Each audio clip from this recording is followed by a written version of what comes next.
Tarea 1. Medir tensión, amperaje y resistencia de circuitos eléctricos en paralelo. Ok, se nos pide lo que es armar, ¿no? Varios montajes. Empezaremos con un montaje, ¿no? Con solo una luz piloto, una lámpara grande. Para este montaje se nos pide lo que es medir su intensidad de corriente, la cual es de 2.01, y de paso también medimos lo que es su voltaje, que es de 11,32 voltios, ¿sí, no? Ahora, lo que hacemos, lo que se nos puede pedir, el paso número 2, es añadir otro submontaje, ¿no? Otra lámpara, una pequeña ahora, en paralelo. Y ahora medimos otra vez lo que es la intensidad de corriente y nos da que es de 2.25 amperios, ¿no? Lo cual ha aumentado, ¿no? De los 2.01 a 2.25. Y también se nos pide medir el voltaje, la que es el voltaje de cada lámpara, de 11,20 a 11,17. Son bastante parecidas. Bueno, entonces para el paso 3 añadimos otra, ¿no? Otro montaje más. Medimos otra vez la intensidad de corriente y nos da 3.8 amperios, ¿no? Y volvemos a medir lo que es la que es el voltaje de cada lámpara, 10,84, 10,83, 10,82, ¿sí, no? Listo. Como paso número 4 se nos pide añadir unas resistencias de 100 y de 1000 ohmios. Volvemos a medir lo que es la intensidad, ¿no? La intensidad de corriente, y vemos que la intensidad es de 3,94. Ha vuelto a aumentar. Ahora se nos pide interpretar, ¿no? ¿Por qué pasa este tipo de cosas? Bueno, en sí lo que estamos haciendo acá es un circuito en paralelo. Y en un circuito en paralelo, lo que pasa con las resistencias, o pueden ser las bombillas que no son como tal resistencias, y las resistencias que sí conectamos se están sumando paralelamente y se están reduciendo. Se reduce la resistencia, aumenta lo que es la corriente eléctrica. Y con respecto a los voltajes, como podemos ver, se mantienen bastante iguales, ¿no? Cuando se miden en paralelo, ya que en paralelo los voltajes son iguales, no varían. Eso sería todo por esta prueba. Tarea número 2. Medir tensión, amperaje y resistencia de circuitos eléctricos mixtos. Para la siguiente prueba, lo que se ha hecho es armar el siguiente montaje, ¿no?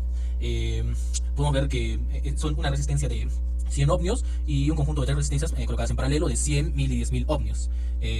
Bueno, se nos pide realizar ciertos cálculos, ciertas mediciones. Ok, en sí, para los cálculos, sabemos que el submontaje en paralelo tiene una resistencia total de 90.0 ohmios y el submontaje 1 es de 100 ohmios.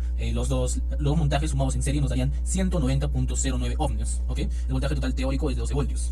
Vamos a proceder con lo que son las mediciones como tal. Bueno, entonces, voltaje medido de la fuente, 12.24, o de la caída de voltaje total. El voltaje 2, al cual hace referencia a la primera resistencia, ¿no? La de 100 ohmios, nos da que es de 6,42 voltios. El voltaje 3, al cual hace referencia a un voltaje medido, ¿no? A unos 2 puntos de, digamos, la resistencia 3, que está en circuito en paralelo, es de 5,79. Voltaje 4, 5,74. La intensidad 1, que haría referencia a la intensidad de corriente total, que es de 0.064 amperios. Luego la intensidad 2, que haría referencia al resistor en paralelo de 10.000 ohmios, que llega a ser de, digamos, 574 por 10 a la menos 6 amperios, o sea, bajísimo porque tiene una resistencia alta. La resistencia 3 de 5.86 por 10 a la menos 3 amperios, y la resistencia 4 con 58.4 por 10 a la menos 3 amperios, ¿no? ¿Listo? Vamos a responder unas preguntas. La suma de caída de voltaje calculadas es compatible con la caída de voltaje medida en el punto B1. Sí, es bastante cercana, ¿no? Es bastante cercana, tal vez variando por un poco, tal vez sea por el fusible o por el switch, ¿no? Por las resistencias que tengan ahí. El flujo de corriente a través, ¿no? de la resistencia en paralelo, como pueden ver, va disminuyendo porque cada resistencia es diferente a la otra, una de otra, una de 100, una de 1000 y una de 10.000. ¿El flujo de corriente me corresponde? Claro que sí. Como podemos ver, este circuito es mixto. Hay caídas de voltaje cuando está en serie, ¿no? Como pueden ver, entre la resistencia 100 y la resistencia en paralelo, se reparten los 12 voltios, ¿no? Entre ellos dos se suministran, y el voltaje se mantiene igual en las resistencias en paralelo. Ahora, la intensidad de corriente cuando un circuito es en serie es igual, ¿no? Se puede ver que es igual cuando entra a la resistencia de 100, a la primera que está en serie, y también entra igual, ¿no? Los 0.063 amperios a las resistencias en paralelo. Solo que cuando está en la resistencia en paralelo, por leyes de Kirchhoff, se van a distribuir, ¿no?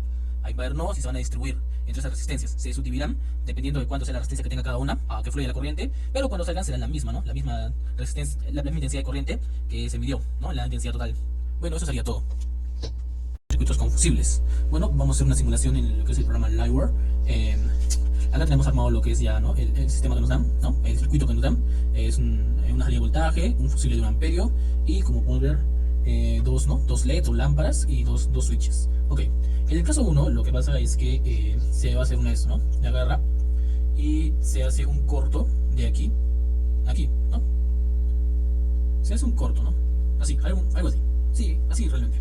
Ok, nosotros vamos a correr el sistema. Pam, ya está corriendo.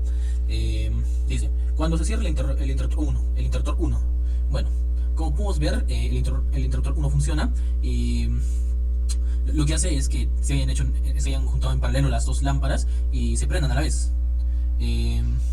Esto en sí no es malo, pero vamos a medir lo que es esto, una medida de amperaje, ¿no? Estamos acá, la giramos por así, ¿no? Nos hacemos esta conexión, ¿no? Para ver lo que está pasando aquí. Hacemos conexión aquí, hacemos conexión aquí, perfecto. Ok, vamos a simular. Bien, como pueden ver, este fusible de aquí ya debería haber, ¿no?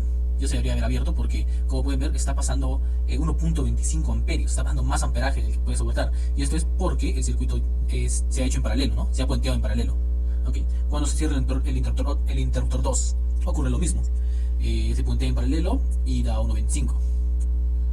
Cuando se dan los dos, pues realmente no cambia mucho. ¿Cómo es que este circuito debería funcionar?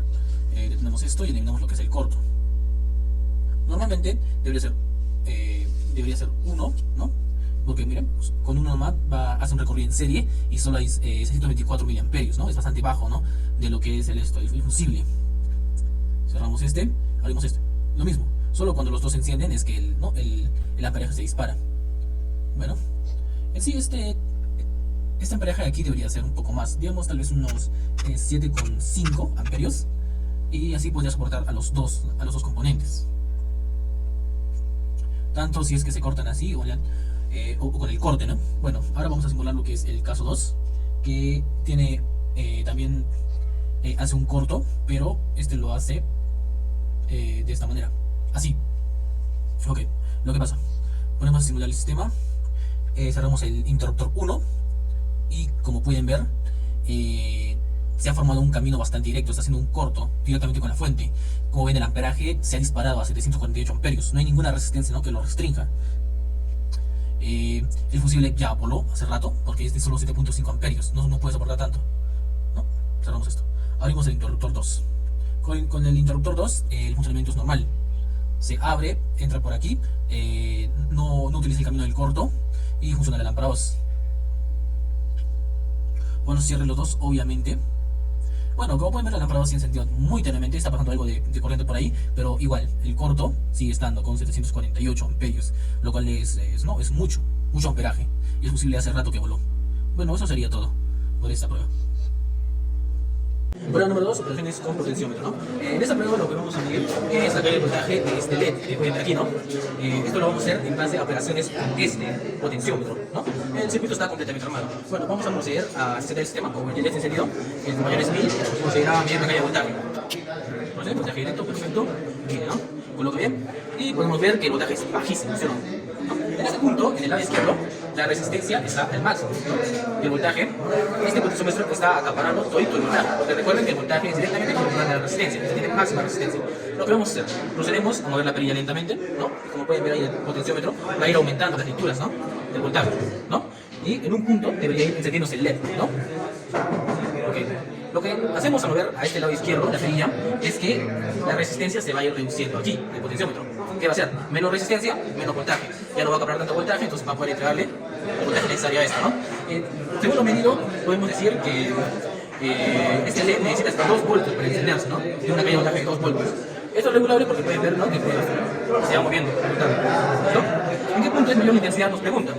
En el punto en el que la perilla está completamente a la derecha, ya que en este punto la resistencia va a ser mínima. Entonces, resistencia mínima total del sistema, corriente máxima, porque son inversamente proporcionales.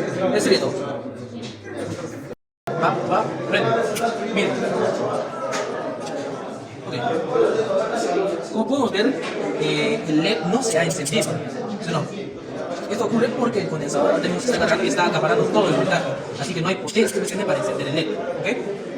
Voy a proceder a apagar, porque ustedes vean que acá no hay continuidad de corriente. Sí hay corriente, solo que eso está consumiendo todo el voltaje. Procedemos a apagar y veremos que el condensador procederá a bajar, ¿no?, lo que es el voltaje. ¿Ves? Lo está bajando poco a poco. ¿Por qué pasa eso? Efectivamente esto debería, ¿no?, conservar el voltaje. No. Lo que pasa, miramos ahora el LED, es que aquí tenemos una resistencia. Si tenemos resistencia consume voltaje. Y como ver el voltaje no se está consumiendo. Está en milivoltios, pero ahí le está tomando, ¿sí o no? Todavía tenemos un signo negativo. Eso es lo que está consumiendo el voltaje que se había cargado aquí, ¿sí o no? ¿Listo? Entonces lo que vamos a decir, ¿cuál es el efecto del condensador? Cuando está encendido, pareciera que no haya corriente, pero esto apaga. Cuando se apaga, esto se carga y esta resistencia empieza a consumirse el voltaje de aquí, ¿no? Eso sería todo. Gracias. Eso, vamos a hacer lo que es la operación con el relay, ¿no? Pueden ver acá el circuito, podemos ver lo que es la corriente, tenemos un fusible, un interruptor, tenemos el relay, acá voy a hacer la activación. Esta sería la parte de la bobina, ¿no? A ver, lo ponemos en resistencia, el compañero Smith, ¿no? Va a hacer lo que es media, la bobina. La parte que es 85-86, ¿lo miren? Como pueden ver, tiene un valor de 70.9, ¿no? Que es un valor que está en el rango que nos dice que es 60-80 ohms, ¿sí o no? Esta sería la parte de la bobina, la 85-86. Esta es la parte 30, ¿no? Esta sería la parte 87A, ¿no? Que está abierta. Y esta sería la 87B, ¿no? Que está cerrada, ¿sí o no? ¿Listo? ¿Tenemos? Entonces, entre 85 y 86 hay continuidad, ¿no? Entre 30 y 87 no hay continuidad. Entre 30 y 87 hay continuidad porque es la parte que está cerrada, ¿no? ¿Cuál es la resistencia del fusible? ¿Por qué es la resistencia del fusible?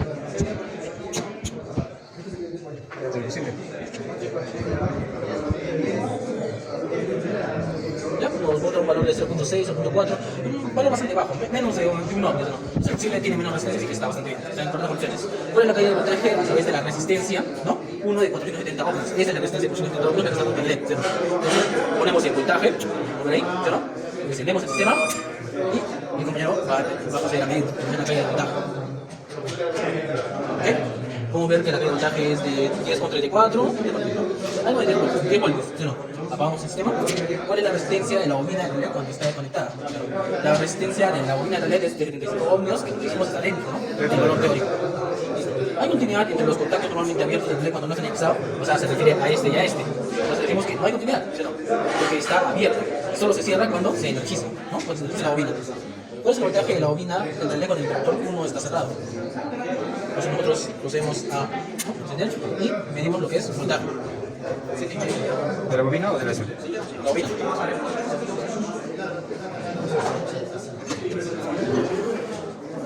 Podemos ver que el voltaje es de 1 con 137 voltios, ¿no? Casi ven que los dos completan los 12 voltios, ¿no? Sí. ¿Listo? Y ahí se está repartiendo el voltaje, ¿no? Entonces, vamos a apagarlo. Y bueno, más o menos así sería el funcionamiento del relé. Eso sería todo.